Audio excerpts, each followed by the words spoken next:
नहीं जीतेगा हमारा मर्जी है। বাংলাদেশ ক্রিকেটের আরও একটি অসাধারণ অর্জন, প্রথম দল হিসেবে আন্তর্জাতিক টি-20তে 100 ম্যাচ পরাজয়ের মাইলফলক স্পর্শ করল দ্য রিয়েল টাইগার বাহিনী। हमारा टारगेट है हम नहीं जीतेगा।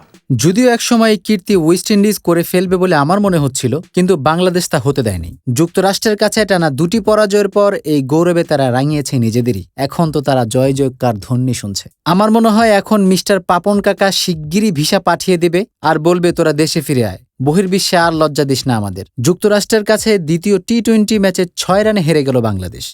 145 রানও চেজ করতে পারল না টিম টাইগার্স।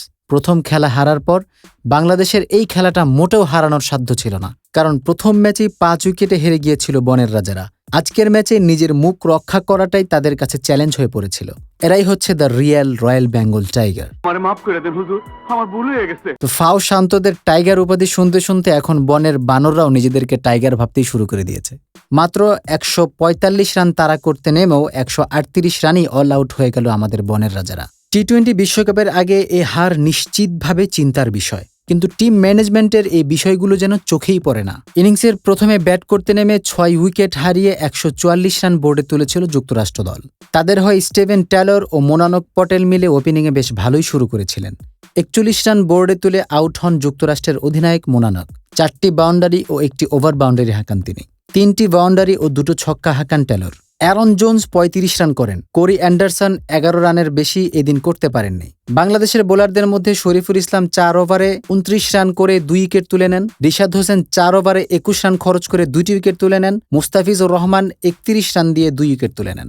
106 রান তুলে জয়ের পথেই ছিল বাংলাদেশ। যদিও এরপর 32 রানের মধ্যে 6টি উইকেট পড়ে লজ্জায় পড়ে যান সাকিব শান্তরা। শেষ ওভারের মধ্যে 12 রানের প্রয়োজন ছিল। যদিও চাপের মুখে আউট হয়ে যান তরুণ রিশাদ হোসেন। 29.3 ওভারে বাংলাদেশ অল আউট হয়ে যায় 138 রানে। চরম হতাশা বাংলাদেশের জন্য। আমাদের সামনে টি-20 বিশ্বকাপ, কিন্তু খেলোয়াড়দের খেলা দেখে মনে হচ্ছে ওরা জীবনের প্রথম ম্যাচটাই খেলতে নেমেছে যুক্তরাষ্ট্রের বিপক্ষে। কি আফসোসজনক কথা!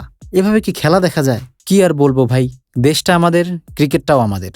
তাই আমাদের বাংলাদেশকে সাপোর্ট করেই যেতে হবে, কারণ আমরা একটা স্লোগান জানি এবং সবাই শুনতেও ভালোবাসি, হারলেও বাংলাদেশ, জিতলেও বাংলাদেশ।